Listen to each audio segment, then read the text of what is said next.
16º domingo del tiempo ordinario.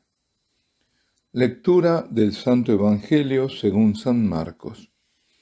En aquel tiempo los apóstoles volvieron a reunirse con Jesús y le contaron todo lo que habían hecho y enseñado. Él les dijo: «Venid vosotros a solas a un lugar desierto a descansar un poco».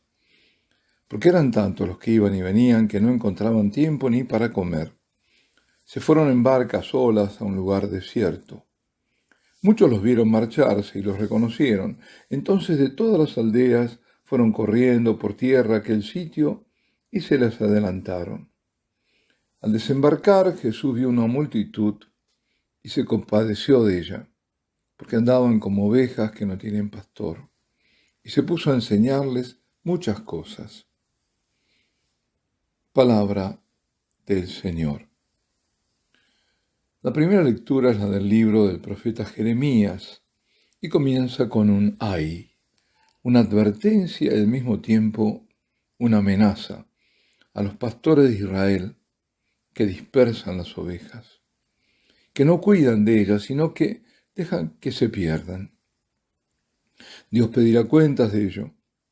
Severa advertencia esta que él hace a los pastores de todos los tiempos y hoy también. Dios habla, advierte y hace saber cuál es su juicio, si no se convierten estos pastores que siembran confusión, que dicen ocuparse de unir al rebaño, pero por ser sus fines espurios no lo unen, sino que lo dispersan y hieren a las ovejas, y ellas vagan sin pastor. Vagan porque no reconocen en ellos la voz del buen pastor, de aquel que dio su vida por ellas. Les dice Yahvé a estos falsos pastores: vosotros dispersasteis mis ovejas y las dejasteis ir sin preocuparos de ellas. Así que voy a pediros cuentas por la maldad de vuestras acciones. Acciones malvadas, perversas, que no quedarán sin castigo.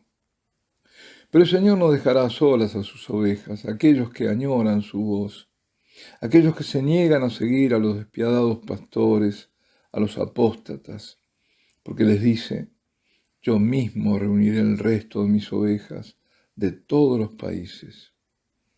Estas palabras en un tiempo como este deben devolver la esperanza a quienes están a punto de perderla, porque nadie habla y se ven solos y acosados por la mentira, abatidos por la verdad que les fue robada, y desfallecen por falta de sacramentos, y lloran las continuas profanaciones y sacrilegios que se cometen, ya que dice Yahvé por boca de Jeremías: habrá un resto que no se perderá, que no seguirá a aquellos pastores por los caminos de muerte, sino que serán reunidos por el mismo Señor.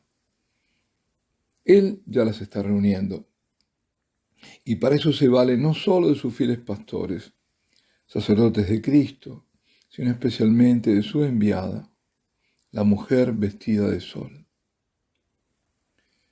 La Santísima Virgen viene a reconciliar a la humanidad con Dios, llevándola a su Hijo, porque Jesucristo, como dice San Pablo a los Efesios, que es la segunda lectura, derriba el muro del odio que levantamos los hombres y nos trae la paz. Y esto lo hace en cada Eucaristía. Por el sacrificio que se hace presente en cada Eucaristía que se celebra, la violencia se transforma en amor, la muerte en vida. Porque en la Eucaristía Jesucristo se ofrece en sacrificio al Padre para la salvación del mundo. Y por eso el enemigo pone todos sus esfuerzos en banalizarla, en distorsionarla para al fin eliminarla. Es lo que se ha venido haciendo, reduciéndola a un acto de convivialidad, en un círculo cerrado entre el sacerdote y los presentes, alrededor de una mesa que ha dejado de ser altar. Y se ha dicho: ¡qué bonito! Ahora el cura no da la espalda a la gente. No se daban cuenta que estaban cambiando la celebración del divino sacrificio por la autocelebración humana. Ocurría sin que la mayoría lo advirtiese.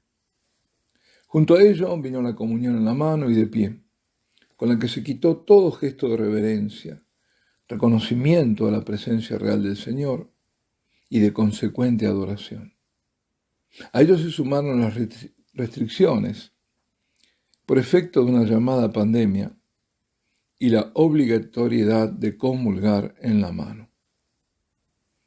Todo converge, queridos amigos, todo converge. Muchos fieles enamorados de la Eucaristía, deseosos de rendir el debido honor, la alabanza y la gloria al Señor en su presencia en la Eucaristía, y viéndose impedidos, optaron por la comunión espiritual. O bien emigraron hacia donde se trataba la Eucaristía y todo el culto con el respeto y la dignidad merecidos. Ahora algunos de ellos se ven nuevamente impedidos, mientras observan que el campo en el que deben luchar es el de la Santa Misa y de la adoración fuera y dentro de la misa. En estos momentos se deja sin efecto una norma vigente que había sido puesta para traer la paz en algo tan vital para la Iglesia como lo es el culto. Porque ahí se juega la fe, porque es en la liturgia donde se manifiesta la fe que se profesa, dándole el merecido lugar a la forma de culto cuyos orígenes son antiguos y conformes a la tradición apostólica. De ese modo, manteniendo el misal romano promulgado por Pablo VI como rito ordinario, se daba cabida al misal romano promulgado por San Pío V y reeditado por Juan XXIII, al cual se le dio en llamar rito extraordinario o vetus ordo, reconociendo en él el debido honor por su venerable y antiguo uso, afirmando que son dos usos del único rito romano. Además, en justa defensa, un rito que se lo quería perimido, se reconocía que el misal de Juan XXIII, del llamado rito extraordinario, nunca había sido abolido, o sea, siempre había estado vigente. Ahora se ha derogado lo anterior y se decreta que ya no son dos las expresiones del único rito romano, sino una sola. El llamado rito ordinario, o sea, el novus ordo de Pablo VI. Los motivos que se alegan son la utilización del rito antiguo o extraordinario como rechazo de la reforma litúrgica que vino después del concilio, reforma a la que Benedicto XVI propuso corregir con su reforma de la reforma. Esto hay que recordarlo. Sus recomendaciones, sin embargo, no fueron atendidas, ni tampoco las del cardenal Sará, quien fue incluso públicamente desautorizado. Y otro motivo que dan es la salvaguardia de la unidad, porque está dicho, al rito antiguo se lo pone en oposición al Concilio Vaticano II. En la práctica, el nuevo motu proprio, hecho público y efectivo este día pasado de Nuestra Señora del Carmen, deroga todas las normas, instrucciones, concesiones y costumbres anteriores. La medida es drástica, o sea, es rigurosa, es enérgica, y perentoria, o sea, que es dado con carácter de urgente y apremiante.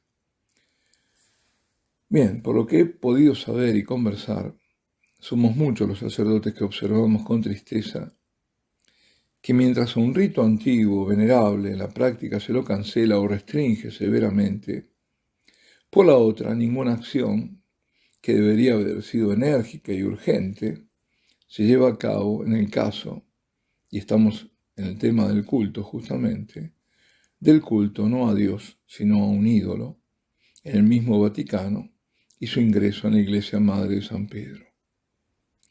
Que bendiciones a convivientes del mismo sexo son aceptadas y ninguna medida disciplinaria recae sobre ese, y otros actos también sacrílegos, como la intercomunión, es decir, permitir que protestantes comulguen, o el de pecadores públicos como políticos que sostienen y promulgan el aborto, que esos puedan acceder a la comunión, o se permitan liturgias que niegan el sacrificio de Cristo en la Santa Misa, reduciendo el culto a un banquete festoso de un grupo. Nada de eso es tocado, nada de eso es reprimido, nada. Estamos muy fatigados, muy doloridos. De la unidad ya hablé y no voy a repetir lo dicho. Solo invito a todos quienes comparten este mismo dolor a escuchar las palabras del Señor. Venid vosotros a solas, a un lugar desierto, a descansar un poco. Necesitamos estar a solas con Jesús, contemplar su rostro, reconocer su voz, adorarlo, reparar y pedirle que nos unja con el Espíritu, para no perder la luz en medio de la oscuridad, ni el rumbo en medio del desconcierto, y para que nos dé la fuerza para no claudicar. Hagamos un desierto en medio del frenesí del mundo y dejemos que la adoración silenciosa abra la puerta del corazón y el Señor haga de nosotros pastores que aman a las ovejas como Él las amó y las ama. No debemos tener miedo, no. El único temor, el único verdadero temor es ofender al Señor, a no serle fiel. Alabado sea Jesucristo. Y la bendición de Dios Todopoderoso, Padre, Hijo y Espíritu Santo, descienda sobre vosotros y permanezca para siempre.